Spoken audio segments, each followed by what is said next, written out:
Alrighty, so we're going to go ahead and get started. My name is Shannon Perez-Darby, and I'm a vulnerable population specialist with the King County Department of Community and Human Services.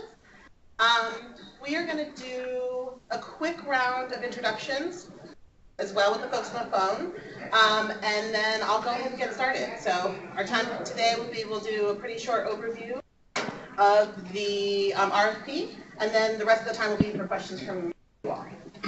I will have Allie and Catherine start, and then we'll have everyone else introduce themselves. Good morning, everyone. My name is Allie Jerkovich. I work with Shannon on the vulnerable population team for the Human Services Levy, and I'm here to take it down today. Catherine Cortez from the Seattle Office of Immigrant and Refugee Affairs. We're super happy to be partnering with King County on this RFP. Wonderful.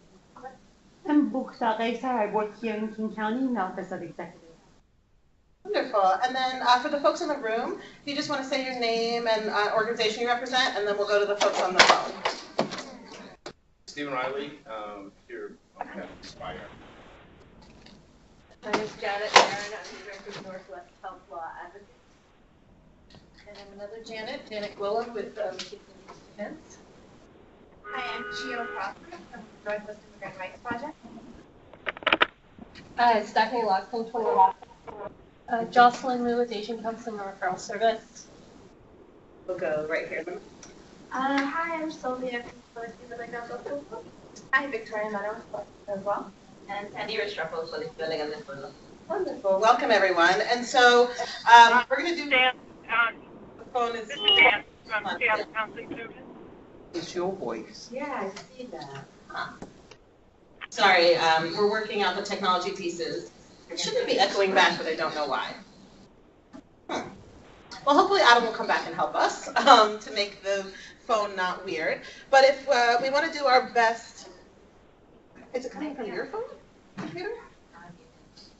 Huh. Okay. Well.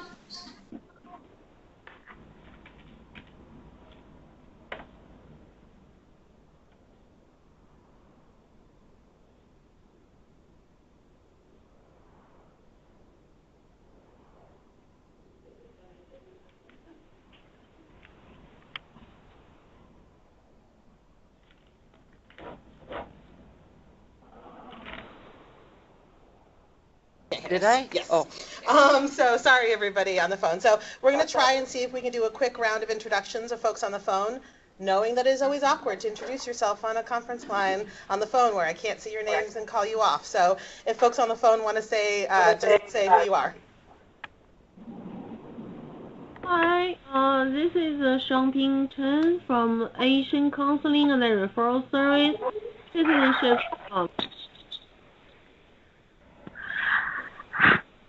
Hi, this is Johanna with the West African Community Council.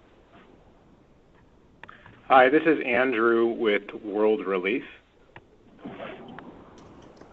Hi, this is Ann McGettigan from Seattle Counseling Service. Hi, this is Amy Ransom. Go ahead. This is Beth at Northwest. Amy Ransom with King County. Good morning, this is Catherine Valenti. I'm one of the technical assistance providers. Anyone else on the phone? Hi, this is Eric Holzefeld with Entre Hermanos. Hi, this is Barb Smith with West African Community Council. Any final folks on the phone? All right. So I'm going to ask folks on the phone to mute themselves for the next piece, and then we'll ask for questions periodically from folks on the phone as we're going through questions. All right. So for folks that just joined us, if you want to just, I think, just one person, if you just want to say your name and the organization you're with. Okay, I'm Bonnie Olson with Emerging Design Consulting, so I'm one of the TA providers for this proposal. All right. Wonderful. And if folks, if they didn't get a chance to sign in, if you want to get sign in before you leave, there's copies of the presentation that's up here. And then I'll share more information about everything that's shared here today. This as well, or it will be available electronically online. There's also more copies of the RFP printed out that we will be coming. They're on the printer upstairs because this is just how today's going. Need a copy of this. All right, so we did our welcome and introductions. So I'm just going to start by talking just for a moment about the Veterans, Seniors, and Human Services Levy. So there are, oh yeah, it's muted again. It is? Yeah. Nobody's. Right, but the sound's muted so they can't hear me. There we go. That's so odd. Sorry. No, it's not here. We're just working on our technology. So again, so the Veterans, Seniors, and Human Services Levy is a 6-year levy. That it's a property tax levy, so we don't actually know exactly how much it will be each year because it's based on property tax assessment values, but it gets to be between $55 and $65 million annually. The first year of the levy was a transition year from folks that had previously received support under the Veterans and Human Services Levy. And so now the rest of the funds will be procured in various ranges, but over the next 5 years. For the levy, there are 3 priority populations that are funded in equal parts. So those are veterans, service members, and their families, seniors 55 plus and their caregivers, and this kind of broad category of vulnerable populations, which is the majority of the King County funding is under here. So there are 5, it's a little hard to see there, my apologies. So there are 5 result areas in the Veterans, Seniors, and Human Services Levy: housing stability, financial stability, social engagement, healthy living, and system access and improvement. This, one of the things that's really exciting about this funding is that it is joint funding with the City of Seattle and King County. And so, actually, Catherine, I know I'm just putting you slightly on the spot, but would you like to say a couple words about the city's funding? Sure. As you see on the slide, the Seattle established an ordinance in April 2017 because of wanting to do an urgent response, particularly to people who are in removal proceedings or at risk of removal, to offer legal services to folks who were low income. And since then, the funding has been renewed and slightly increased. It was $1 million covering 15 months initially in 2017 to 2018. And then for 2019 and 2020, Seattle appropriated $1 million for each of those years. So a slight uptick there. And we're really happy to be able to pool that funding with King County's funds in order to reach people most efficiently and effectively and make sure with the broadest possible reach. Wonderful, thank you so much. So before I get started, I just want to say a couple things about communication during an open RFP process. So King County is leading the procurement process in partnership with the City of Seattle. And one of the procurement rules for King County is that we have to be very thoughtful about our communications with potential applicants during an open application. And so for us, the idea of that is very strong, based in equity, so that no one has special access where they can ask special questions. And for the sake of transparency, we want to make sure that everyone who's interested in applying has equal access to information about this application. So there's a couple ways we're doing that. One is we're having this bidders conference. The things we are saying and the visuals on the screen are being recorded and will be put up on our Veterans, Seniors, and Human Services Levy site. There are links in the PowerPoint and at the end to that, as well as in the RFP itself. And so anyone can go back and look at and get information that's being shared here. We are also gathering all of the questions that are submitted in writing and that are gathered here today. So that's what Allie's doing, you'll see. The questions you're asking, she's going to be feverishly typing away. And we will be posting those weekly into the Zoom Grants portal. So I'll say a little bit about Zoom Grants later, but it's the portal that we'll be using to do the application. So all the questions will also be in the library tab there. And then, you know, it seems slightly silly to say, but hopefully we worked as hard as we could to try to put as much information into the RFP. So sometimes we might just direct you back to the RFP. And there's many attachments and a lot of pages there. So part of what we're going to do today is try to help just clarify or help focus where you might want to look. Excuse me. So one of the important things both for the city and for the county is a deep commitment to equity and social justice. So we say that in that our commitment to equity and social justice is the framework, it's kind of the bedrock that all of this work is happening as sort of an umbrella over everything. And so we at King County are leading with race in our commitment to equity and social justice. We know that community partnerships never end, and so that we see this as one part of ongoing work to work with all of our communities around mutual goals around equity and social justice.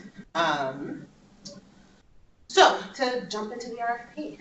So this funding will provide support to enhance the availability of legal services to help low-income immigrants and refugees in King County who are in detention, facing removal, or at risk of harm or loss due to their immigration status.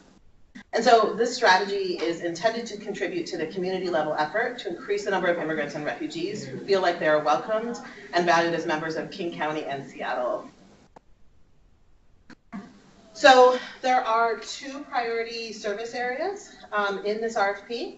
There's legal services for immigrants and refugees, and that is up to $5.4 million. It's available across the 5 years of this award. And it includes support for providers who are already providing these services, as well as some additional support for providers who are not currently providing legal services to immigrants and refugees, but are interested in building their capacity to do so. So the idea is to be able to balance folks who are like already doing this work, who have been doing this work, to continue the funds day one, go, and knowing that there are some folks who are currently building their capacity, and we will work with them to figure out how to ramp up appropriately for their services and for their program model, their capacity building. There is also funding in this RFP for mental health assessments, and those are, that's so tiny, I'm so sorry. So those are mental health assessments to support removal defense cases. And so that's $200,000 is available for the first 2 years, so from 2019 through 2021. So the funding and this award is designed to support program models that are flexible and can build on the learnings from the 2017-2018 Legal Defense Network program that has already been working. The vision is to try to be responsive to continually changing landscapes for immigrants and refugees in our communities. So we are trying to balance long-term funding commitments, because we've heard from many of the people who came to our community planning sessions that having to reapply for funding every 2 years is a barrier to continuing the work that you're doing. So we want to try to provide long-term funding, or at least 5 years, if that feels long-term or not, while also providing flexibility to a changing landscape. So we're going to work with you to figure that out. And so one of the things I would encourage folks in their applications, and this is sort of throughout, is to tell us what you really need and tell us what your program model is. Because we're trying to balance many different things. There'll be many kinds of applications. And so you know best what the landscape looks like and what flexibility would look like and would be needed for you all. So we need you to tell us what you need. And so services procured in 2019 and 2020 will have an emphasis on removal defense, with the vision that we will be increasing supports for programs that are building their capacity over the lifetime of this funding. One of the things we heard during the community planning session was that while the emphasis on removal defense was really, really important, that we also saw that people were having a variety of needs as they were showing up. And so we want to make spaciousness for other civil legal needs that immigrants and refugees may have. So there will be a portion of the 2019-2020 funding and a larger portion of the 2021 through 2023 funding dedicated to building the capacity of providers with new or expanding program models. And so the requirements there are just literally copy and pasted from the RFP. So that is to support folks to screen, adequately refer, and or represent clients in civil legal matters, and proceedings related to removal defense and/or to address upstream civil legal issues that may create a risk of removal. Eligibility. We are accepting applications from individual entities as well as collaboratives. So you'll see in the application there are a series of questions. If you are submitting an application with another entity as a collaborative, there are some additional questions. I think there's 2 or 3 of them. Just to note that, hopefully it's very clearly laid out. For folks that are submitting as just one entity, one organization, you don't have to do that because you're not submitting as a collaborative. Eligible applicants must meet the following minimum qualifications. So be a nonprofit organization with a 501c3 status or have a fiscal sponsor. Can currently serve immigrant and refugees in King County or have a clear plan to build capacity to provide eligible services that are outlined in the scope of work. Make your window bigger? Oh, that would be so great. All right, cool. I really appreciate that. I didn't want to come up here without No, that your seems permission. really would be like make it more accessible. It should at least make it a little bit. What a hero. Yeah, how do you know how to make that conference center room thingy go away? Let me see if I can. No, This is why Adam is here. I guess. He basically is just in charge of technology What and if I making did it work. that? Yay! Yay. I really appreciate that. Yay! You can literally interrupt me anytime to make things more accessible. Okay, So. and your arrow keys should still do it. Perfect. Thank you, Adam. I really appreciate that. As you're seeing, we were talking, I have done many a webinar in my life, and every time I do it, it's a new platform. And so each platform is a little bit different. I don't know if you have ever done them, but it's a whole magic technology thing in and of itself. So thank you, Adam. So back to eligibility. So in addition to being a 501c3 or having a fiscal sponsor, either currently serving immigrants and refugees in King County or have a clear plan to build capacity to provide the services outlined in the scope of work, and to provide culturally specific supports or meaningfully partner with culturally specific providers or an equivalent community-based entity.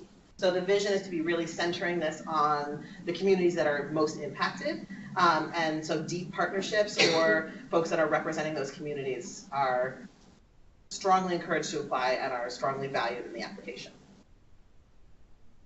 So available funding, there's $5,666,918 is available for the program period of May 1st through December 31st. So one of the things I want to note about timeline is the vision is that we will have contract start dates by May 1st. For programs that are currently providing these kinds of services, we are going to work really hard to have you be kind of go on May 1st. For organizations that are building their capacity and may not like have a lawyer or someone who's providing legal services ready to go, we will have ramp up time built into the contract. So you don't have to be like ready to go day one for those folks who are building their capacity. But for folks who are, we want to pretty urgently make sure you have the supports to go as soon as you are ready to go. So the City of Seattle, their funding is for the first 2 that they are bringing to this larger collaborative is for the first 2 years. There's a possibility based on future budgeting cycles that the City of Seattle may have additional money towards this body of work. But for these awards, the City of Seattle is contributing for 2019 and 2020. And then the Veterans and Human Services Levy funding is across the 5 years. And there's breakdowns within here, both on this chart and the RFP that divides that out. That's mostly to clarify for you all the different roles of the kind of 2 partners in this joint application that may or may not be so pertinent on what you actually see in your contract. Like, just to say that, because it's a little bit confusing to try to outline that and to try to think about like, are we receiving City of Seattle funding or King County funding? Everyone will be getting contracts through King County that will be managed and supported by our contracting entity. Yes. Couple more slides, and then I'm going to open it up for all your questions. So contract requirements. There is an extensive section that outlines evaluation in the RFP. King County will work with funded programs to develop an evaluation plan. So while you're not required to submit a detailed, fully developed evaluation plan, we ask that your program model account for strategies anticipated and core performance measures. So that is to say that if you are an organization that has that body of work developed, if you have an in-house, person who does evaluation, if you have a logic model or program model that's already developed, by all means, please include that and submit that in your application.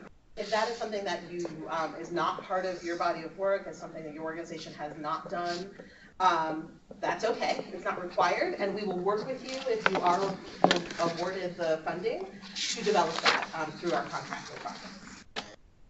So data collection and reporting. So we will be collecting client level data. That system that we are using is being developed right now. So there's some things we know, and there's some things that are to be determined. For these contracts, we are going to have a little bit of a bridge situation because that system is not actually ready yet.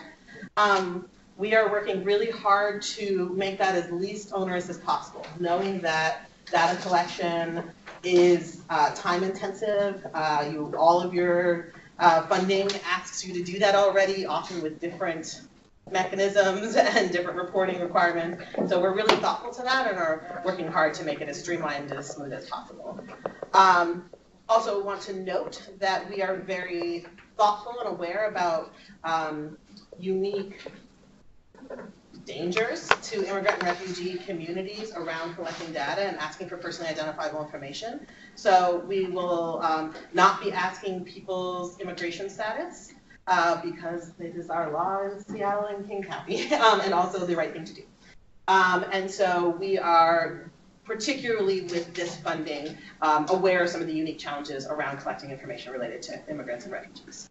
So I just want to explicitly say that. And so we will also be asking for aggregate and narrative reports. And it's a little bit vague there, partly because we are trying to co-develop models with the applicants. So we're trying to balance having information that helps us be well informed about our investments and how they're working and how they're moving us towards our goals, and that are adaptable to the many kinds of program models that people have. So that's partly why I don't have a tool that's just like, here's the tool you're going to use, because we're trying to work with you all. This is the timeline. It's copy and pasted right from the RFP. So the RFP was released on February 20th. The bidders conference is today. You're here. Congratulations. The final day for small organizations to initiate requests for technical assistance is Wednesday, March 13th. So there's some more information in the next slide about the technical assistance for small organizations to be able to apply for this funding. And we ask that folks reach out to those technical assistance providers by March 13th in order to give those providers enough time to meaningfully support you. The final day to submit questions via the Zoom grants link is Wednesday, March 20th. That is a week before the application deadline. Proposals are due on March 27th by 11:59 p.m. The system just closes it at midnight, so make sure to get it in there. Responses will be rated and reviewed late March, really functionally mostly in April, since the 27th is very close to the end of March. We are at this time not expecting to do interviews, but we reserve the right to do interviews with applicants if that will help us get more information or appropriately determine who to award funding to. So if those do happen, they will be in April. And we hope and intend to notify applicants in mid to late April who were successfully awarded. And our anticipated contract start date is May 1st. So the intention is to that moves pretty quickly, and that's more quickly than many of our contracting and RFP processes work. And part of that is to be respectful towards folks who are currently receiving funding, who are applying for this funding, and who are doing the work. We are trying to decrease decrease a gap in funding for these services, and so that is the motivation behind that quick turnaround. Is that we're trying to not just have months and months where nobody in our region is being supported to provide these services. So the technical assistance and application support, one of the really great things about the Veteran Seniors and Human Services Levy is it reserves a portion of the funding to provide technical assistance and capacity building for small or other kinds of organizations that may need support in applying for government funding. So that is intended for organizations who've never applied for government funding before, who may be building their capacity, who may have never interfaced with King County before. So assistance is available to apply for RFPs for organizations with fewer than 20 full-time equivalents, so FTEs. And just to clarify, that's not staff, that's FTEs. And less than $4 million operating budget for the prior fiscal year. So qualifying applicants can reach out to the 2 consultants. So if you want to raise your hand, we have one consultant who's here today who won't be providing TA here at this time. And then our other consultant is on the phone. And there's contact information here as well as in the RFP about how to reach out to them and some more. It's a self-screen about who can apply for that. And we strongly encourage you, if you're an organization who's looking for that support, to reach out as soon as possible to those TA providers. Selection process and rating criteria. So proposals will be reviewed and evaluated by a review panel. That review panel can consist and will likely consist of a combination of King County, City of Seattle staff, community members, people who are impacted by this work, experts in this work who have done it in the past but don't have a conflict of interest, which is tricky, right? And so we want to make sure that folks who will have knowledge and who are immigrants and refugees themselves are part of the panel. So we're working on building a panel that is representative of the people being served. The rating criteria in all of its detail can be found on page 10 of the RFP. I didn't put it here because it's pretty long. We recommend folks look at that because that's the criteria in which we'll be scoring the applications. And then the final selections will be made by King County Division and Department Directors based upon recommendations from the final review panel and in partnership with the City of Seattle. And so I think that is just to clarify and to say, the scoring is a strong way in which we are weighting applications and is not the only way we are weighting applications. So we are taking into account many things, including communities and populations served, geographic diversity across the county. And so, there's might be a scenario where everybody who's the highest scored is all in one area. We would want to make sure there's many things we are weighting and thinking about. So scores will be strongly weighted, but not the only criteria that we're going to use to determine who is funded. Zoom grants. Raise your hand if you've ever even used Zoom grants before. Adam, that's great. Okay, cool. So Zoom Grants is a portal for applying for grants that the county has started using recently-ish. Our partners at the Best Starts for Kids Levy rallied really hard to use it, and so we are following in their footsteps. They're a couple years ahead of us in their levy and their application process. All of the application and kind of the whole shebang for what you're going to do in applying will be in Zoom Grants. So there's a link in the physical paper copy of the RFP, which really has all of the information and the outlining framework. And then in Zoom Grants, there are basically tabs. I would describe it as mostly user-friendly, but a little clunky, if that, just for you to know. It's like not the jazziest thing you've ever seen in your life. I'm sorry that it's not pretty. It hurts me so bad that all the things we put out are not that pretty. Because I came from a community nonprofit and I'm like, oh man. It's like there's no headings. It's just text on a page. So sorry. Out of my control.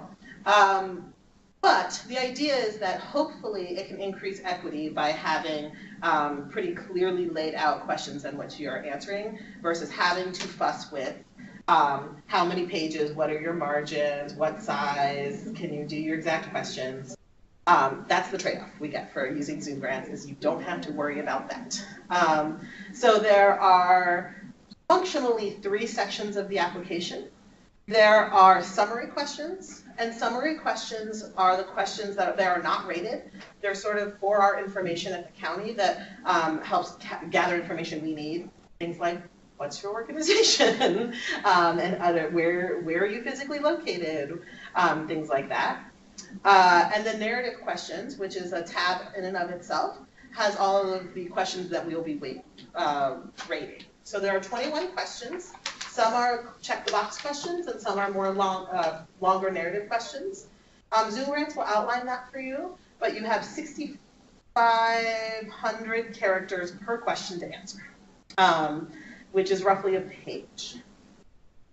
If you could be shorter than that, that would be awesome, but do is whatever Zoom Grants tell you to. So I only say that because, we're going to read it. I'm going to read all the words that you write from every single application. But obviously, do the best what is right for your application and the questions. All the links, attachments are in Zoom Grants. One of the other things I'll highlight for folks is there's a library tab in Zoom Grants. So when you open up the application, there's some basic instructions and then tabs along the top. And so the tabs are the ones I've already mentioned, as well as library. And so library is where we will go and put all of the questions questions and answers that people ask about the application. So everything that's asked here today that Sally's capturing, we will both, as well as try to answer it for you here, as well as submit a written answer, and that's where you can find it in the library tab there. And based on all of everything I said previously about communication during an open RFP, if you have a question, you can submit it to me in writing that you leave here, something wasn't clear, you go back to the application. I will receive them via email, and then they'll be posted in Zoom Grants, and you will get a response that tells you that with the link. So it doesn't have to be a mystery letter. Meant to be as clear as we possibly can. And then mostly this is for you all electronically. It's the links where you can find everything. So we'll send those out. That's my spiel. Now I would love to answer questions for you all. So I'm going to start with questions in the room, and then I'm going to go to the phones. What questions do you have? Yes. So I'm wondering whether these funds are available for non-individual services, for example, trainings, legal advisory information. We do a lot of work with protecting immigrant families and the public charge rules and trying to explain what's going on. So is that kind of project, is this funding applicable for that? I would say the intent is for individual services. If you provide individual services and you would like to propose that in concert with your individual services, these other kinds of things are important and necessary, please propose that. But individual services is the intent of this funding. Okay, so we don't actually provide it. We get too small staff to do policy level work, but a lot of work of training healthcare providers and others. So do you think that would not qualify? Not likely. I mean, I can't speak to, but you can read the pieces. But I would say, in a collaborative application with folks who do provide individual services, but the real intent is legal services for immigrants. Correct. Representation that's important. Okay, thanks. Yes. Does that, so what we have is a hotline and we do legal referrals, and there's some form of service provided that along with other services like a bond fund that we provide for people. Is that a service? Adam. Can you repeat the question too? Oh, thank you so much. I was like, I didn't know what your hand sign said. So the second question was, you provide hotline and referral and some bond services. Would that be appropriate within the scope of work? I think at the moment I'm not going to speak to that level of detail to say, yes, exactly, all of these kinds of services. I will just continue to repeat that the intention is direct civil legal services for immigrants and refugees, focusing on removal of offense or folks at risk for removal. That is our real North Star. Yeah. Can the fund be used for creating the infrastructure that is necessary to provide the direct legal representation?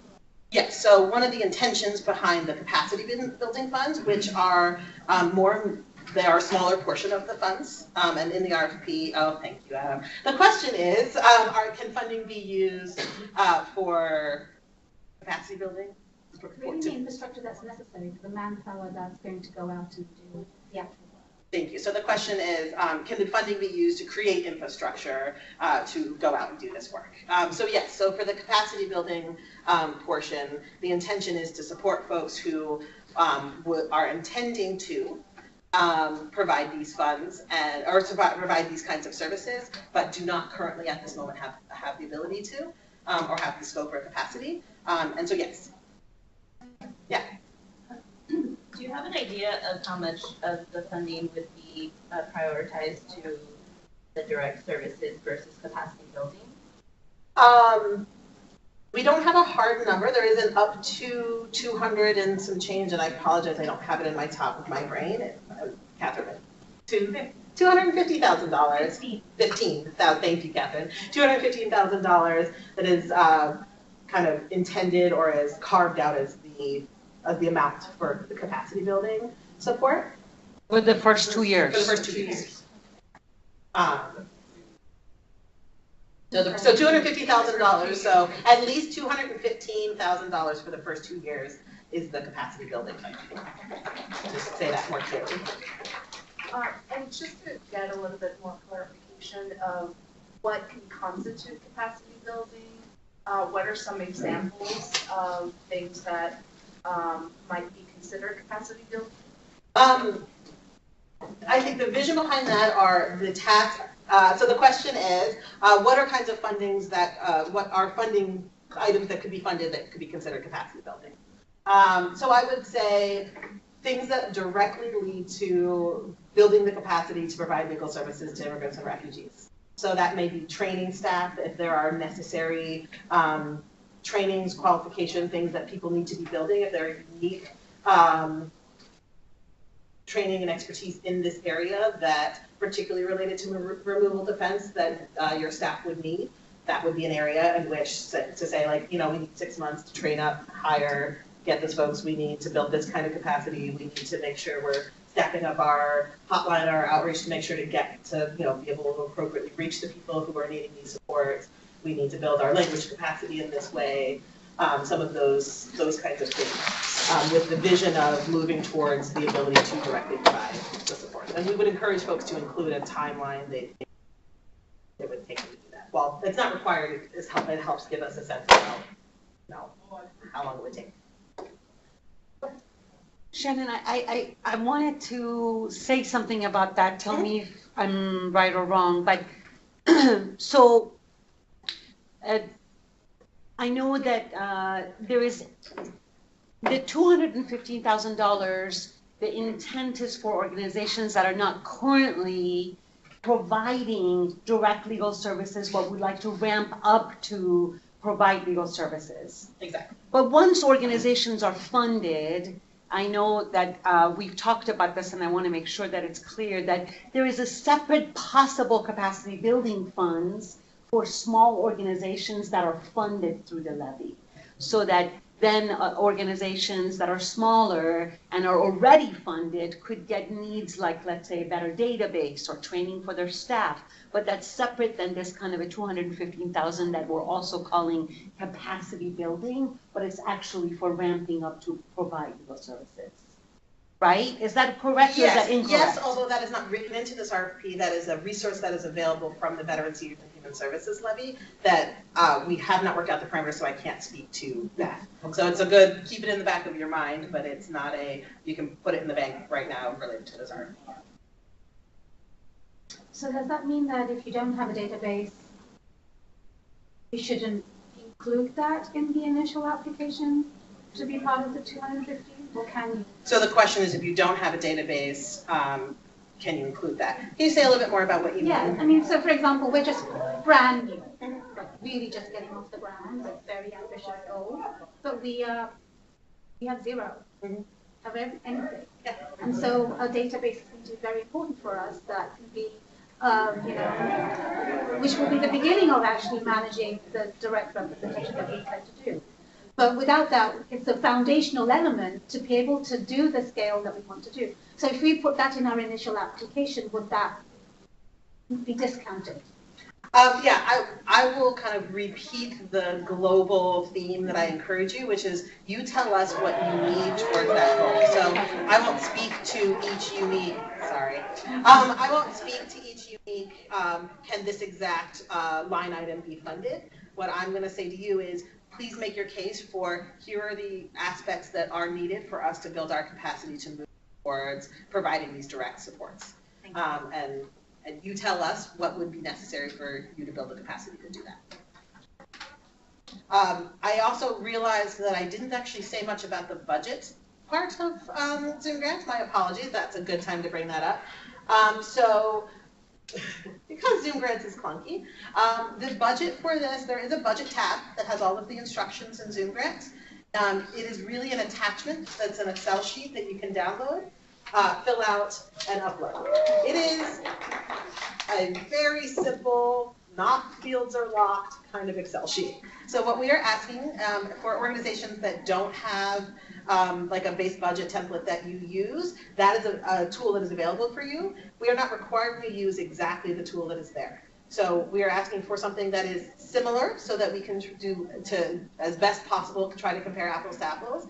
But you are welcome to use the template that is appropriate for your all supports and services. So it is not a hyper formatted budget template, but it is it contains the base elements of a budget available for you. But, do you want to take questions from people on the phone? Yeah, let's take questions from folks on the phone, and then we'll come back. So if there are folks on the phone that have questions, Ali is going to unmute you, so pause for 1 moment.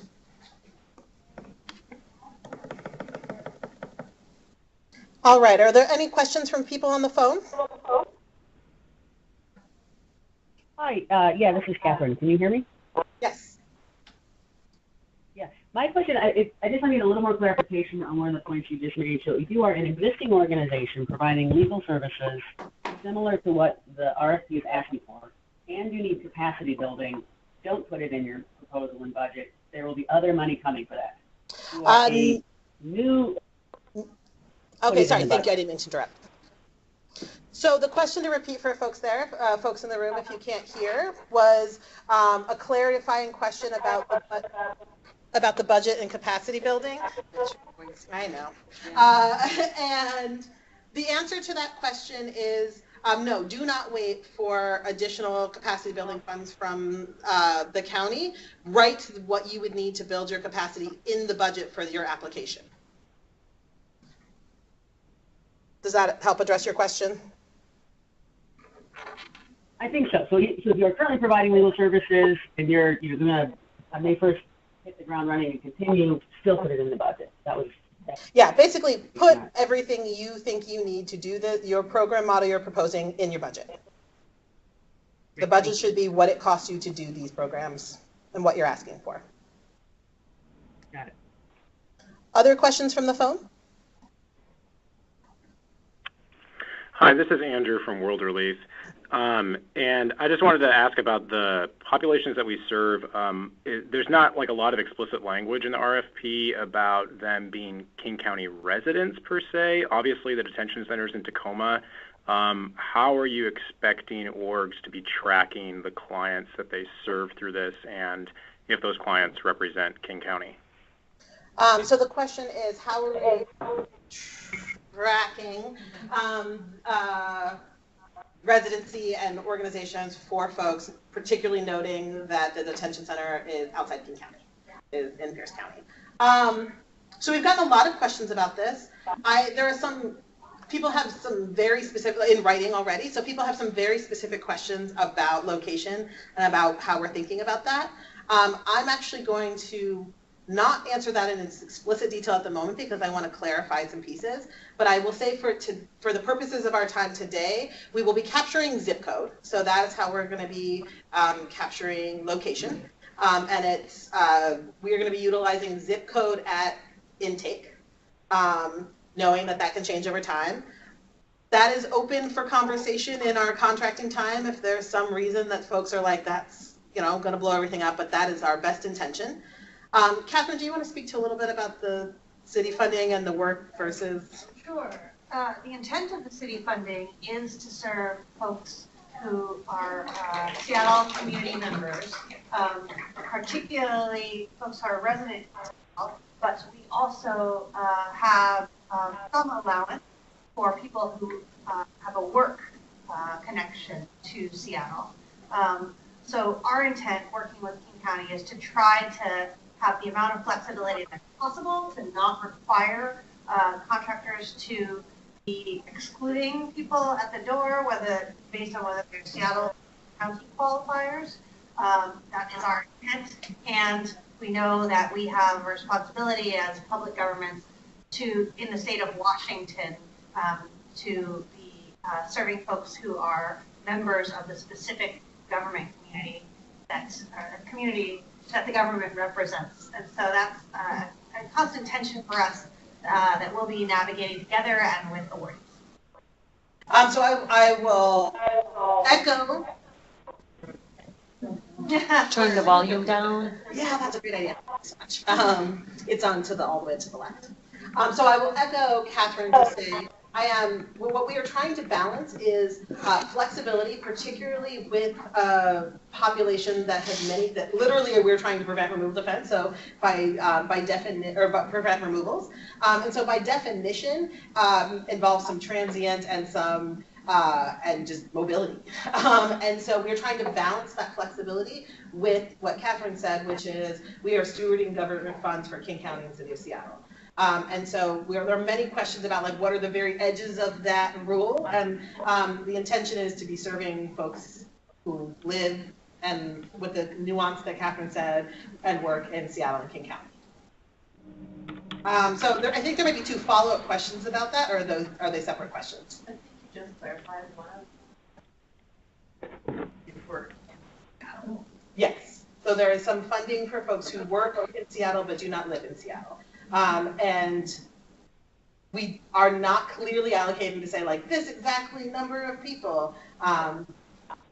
We're gonna, there are several things around those exact nuances for when folks are awarded. We are gonna work out on the contracting side. There's a couple questions in the room and I'll go back to the phone. Yeah. Yeah, it's just a follow-up question to that. What about asylum seekers that are detained in Tacoma and who've never lived or been able to work outside? Yeah, I think I will repeat that the intention is King County residents. I have a question relating back to the budget.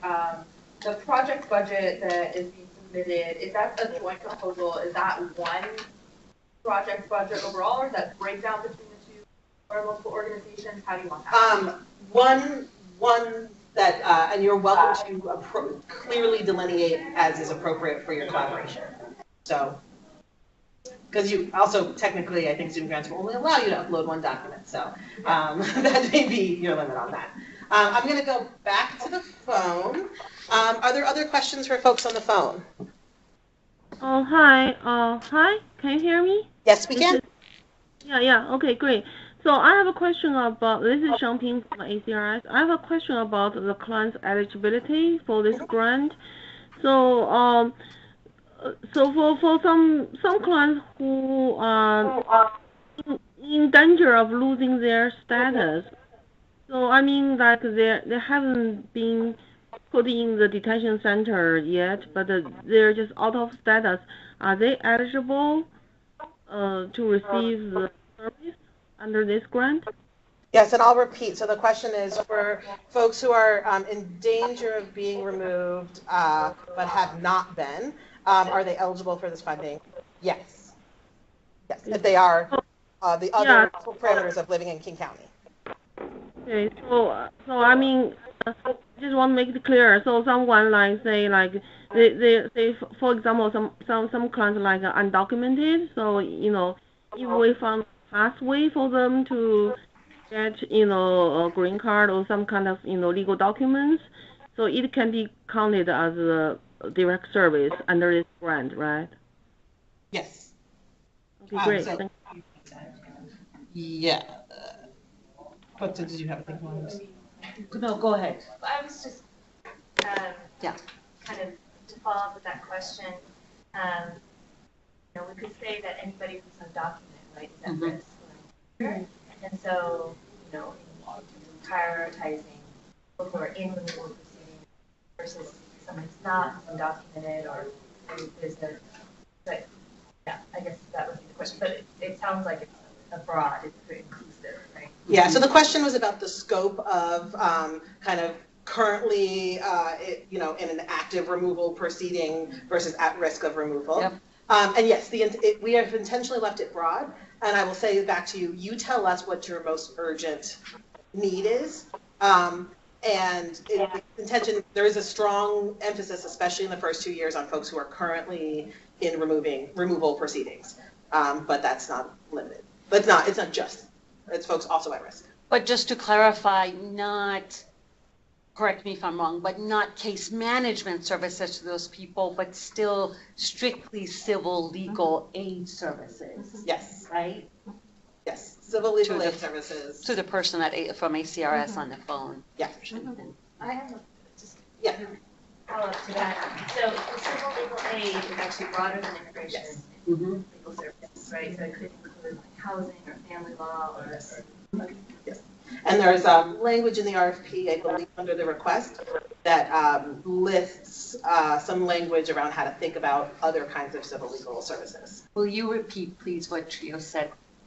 So the question is, sorry, it's hard to manage a lot of different pieces. The question was, is it broad? Civil legal aid encompasses many different kinds of supports besides removal defense. Is that included? And the answer is yes. And there's language in the RFP that kind of guides you around how to think about that. I'm going to take 2 more in the room, and then we'll go back to the phone. Yeah. I also wanted just to clarify, if this we're submitting as a collaborative, would it be one proposal, then just answering the collaborative portion, and then doing a shared budget? Would the other questions in the narrative, would you want a piece answered by one part of the collaborative and then by the other, or just kind of fit together the answer? Would you want it to be more separate? So the question is for collaborative applications, how to appropriately fill out the questions. For sure, answer the collaborative questions. I'm going to leave it to you how to best represent your collaborative in the other questions. If you would like to, within the parameters of the fill-in box on Zoom Grants, outline each of the entities for each question, you're welcome to. I might encourage you to do a joint piece for clarity's sake, but there's not direct rules about that. So, and the collaborative questions are actually meant to speak to, they ask questions such as, can you please talk about the differences between the different entities and clear roles? So the collaborative questions are sort of meant to help highlight, like, who's doing what. It would be like one login. Yes, and one application. Yeah, so collaborators should submit one application for your collaborative. Yeah, Catherine. Just clarify one thing about the last set of answers. So we were answering about the services that are eligible to be funded as being civil legal services, and of course the small portion for mental health assessments. And I just want to reiterate what we say in the application, in the RFP, and in the PowerPoint here, which is that services procured for 2019-2020 will have an emphasis on removal defense. So that is in the portfolio that will be funded. That will be the emphasis for those 2 years. Okay, one more in the room, and I'm going to go back to them. I just want to follow up on that. I wondered if there was a specific budget allocated for civil legal aid, or I would follow the funding recommendations there. There's no secret extra budget delineation we haven't showed you. So exactly how we are thinking about that is in the RFP. So I'm going to go back to the phone. Are there additional questions on the phone?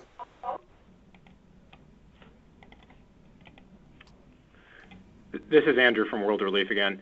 The budget template that you've given us is for a 12-month period, and I'm just wondering especially if we're planning on asking for different amounts, if we think it would make sense within the context of the grant to be getting different amounts year over year. Are you wanting us to just kind of pick the middle ground there and say this is what we on an average year we would want. And I'm particularly saying that because the first 2 years of the grant are, as you've said, prioritizing removal defense. And for those orgs that aren't yet in a place to do that, it seems like it would probably be a smaller amount of funding in 2019 and 2020 and increasing in the latter 3 years. Just wondering how you would recommend writing the 12-month budget, given that it might change year over year. Thank you. So the question is how to address the budget. We asked for a 12-month budget. We're asking, there's potentially folks that are going to increase over time, how to address that. We ask for, I think the language in there is an average budget for 12 years. There is a section for a budget narrative where we ask you, it's very intentionally vague, where we ask you to contextualize your 12-month budget. I understand the impulse and desire to make sure to do it exactly right. Part of what we're trying to balance is a flexibility to not be overly prescriptive to you all, with understanding folks are like, but how do I do it exactly? So the idea is we've left many places for you to contextualize for us what you're submitting to us. And because of the range of kinds of programs and populations and program models for this work across the county, we have left many things vaguer than probably feels comfortable for you all. And it's intended to appropriately capture a number of different kinds of program models. So I'm just going to continue to iterate. Please do an average 1 year budget that you submit. It's a proposed budget. Global Light, we are going to work together in the contracting period based on your award amount and program model to set an actual budget. And so it's to help communicate and contextualize for us those supports and services. And there's a budget narrative section within that Excel document to speak to anything you'd like us to know about the budget you proposed. I'm going to go back to the phone for some additional questions. Any other questions from the phone?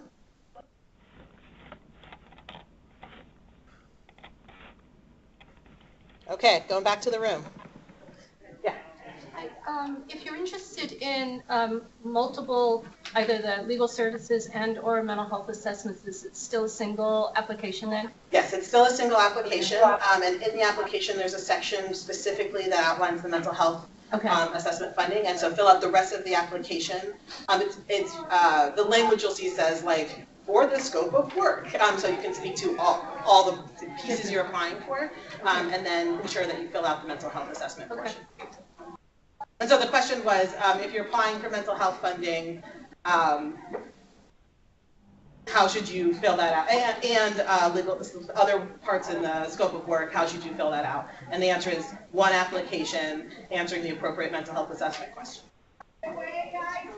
I'm assuming that the mental health, well, that all of the, just like for the network of providers, that we're going to be working with each other, especially with mental health. I'm sorry. Wait just for a minute. Maybe we should sing along to it.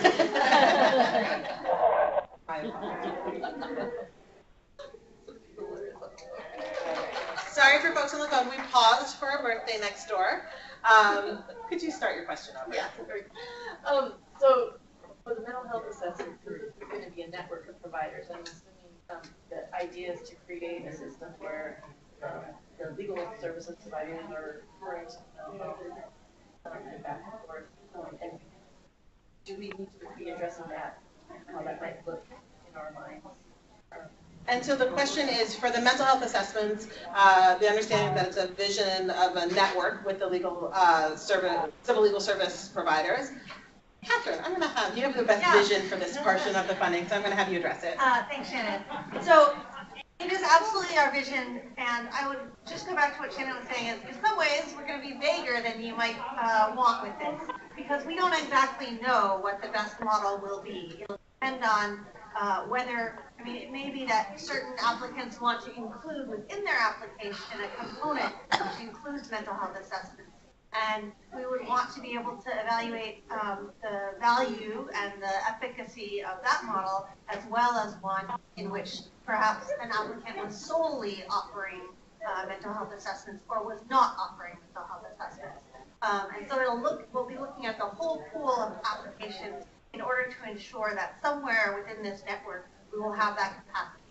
That said, I don't think it's especially a great exercise to spend a lot of time thinking about how it will work when we don't know what the components will look like.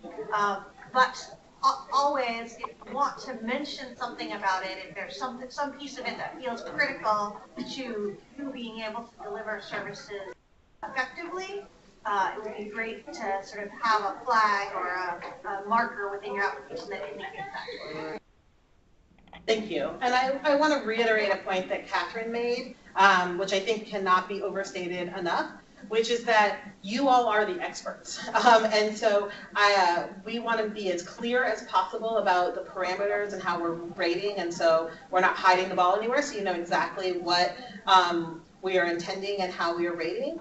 And beyond that, we need you to tell us how to best do what is the scope of work that is there. And so I don't want to be overly prescriptive, because I actually want and need the applicants to tell us what you need to do that work. And so to just, if you're writing your application at 11 o'clock at night and feeling freaked out, I just want to encourage you to go back to that framing, to just say, you are the experts and you, please tell us what you need. And please don't wait till 11 o'clock. I mean, I know that Zoom Grants has been chosen because it's a very reliable system, and it is always the case that sometimes our technology fails us. Oh God, that was so stressful. Other questions? On the phone. I'm going to go back to the phone while folks in the room think if there's any other questions. Folks on the phone, are there any other questions that you all have?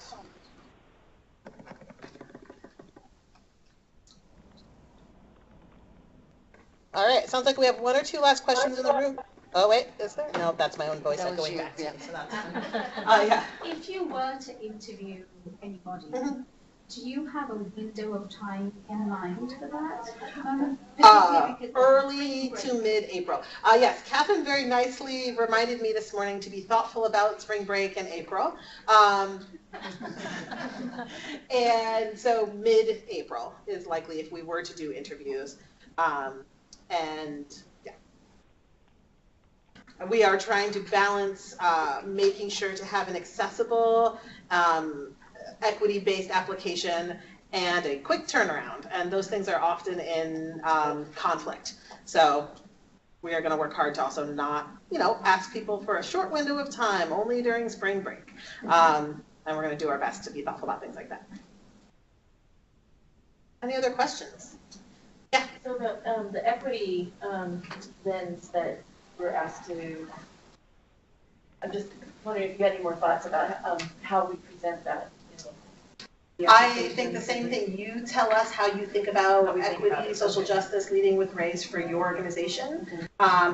Tools I could recommend to look are at the county's ESJ website, Equity and Social Justice website, and our initiative, the King County's Race and Social Justice, City of Seattle's Race and Social Justice Initiative. Those are areas in which are the frameworks that we are bringing to this work.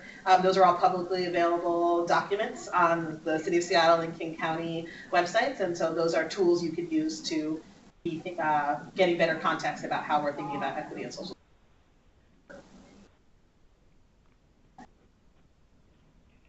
Other questions?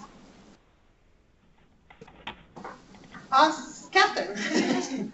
Reiterate the timeline one more time for when people need to get their questions in by, if they have any follow-up questions. Yes. Did I already miss it?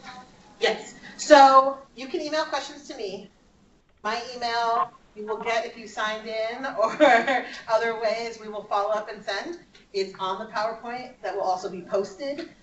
It's on the RFP itself, so probably however you found your way here also has my email on it, and is in the link there. So I will receive questions in writing. Also, if you go to Zoom Grants and you hit ask a question, it generates an email to me. So any way you do it, that sends an email to me. Those are collected and posted. My intention is to collect and post them on Friday at the end of the week. all of the questions that have been received for that week. The last time you can submit a question in writing that we will guarantee respond is a week before the application is due. That's the last time we'll guarantee. If there's some weird problem or getting a bunch of questions, obviously we're going to do the best we can to make sure to answer and be clear, but that's the last time we can promise. Will you repeat one more time where they'll be posted, the questions and responses? Yeah, so the question and responses we posted on Zoom Grants. Your home portal for any place you need anything is the Veteran Seniors and Human Services Levy funding page. It's kingcounty.gov/VSHSL-funding. This will be posted there. All of the links to the RFP, the timelines. It's your hub for all things veterans, seniors, and human. You can find the portal there that has all the investments across the Veterans, Seniors, and Human Services Levy. There's 70+ investments over the next number of years, but including the information from here. So this will have the Veterans Conference, the RFP, timelines will be there. So that's, if you just needed to remember one thing, the VSHSL funding page, which is this, it's literally put in there twice because it's that important. So that's the place you could go and find links to anything else you need. So I know everything's going to be posted on there. I know at one point we did sign up for alerts. Will we be pinged when some new questions go up, or we just need to go look at it? So you're required to go look in Zoom Grants for questions. You won't be pinged. The signing up for the Veterans, Seniors, and Human Services Levy is to get announcements about general RFPs and close dates and updates from the levy, but it's not every question related to this RFP. Yeah. If you're collaborating with groups providing a full service, provide it. There are costs eligible for with outreach, education, informing community about immigration issues, ramifications of recruiting folks. Could that be that eligible cost? And so the question is, if you are not providing the services, but you are doing a joint application, are things like community engagement, outreach, eligible funds? I will repeat to say, you tell us within your program model what you need to do the primary task of providing civil legal services to immigrants and refugees at risk of removal. So I'm not going to say explicitly like it is or is. It's not. There's nowhere that says it's not included. But really, I would say focus on the North Star of the services and what you need to do those services. Shannon, is there any kind of a cap on the costs on the non-legal services stuff that's included in a proposal? We have provided no specific details around budget limits for other pieces. So you tell us the budget that is right for your program model, or your proposed budget that's right for your program model. So no cap for admin or anything like that? No admin.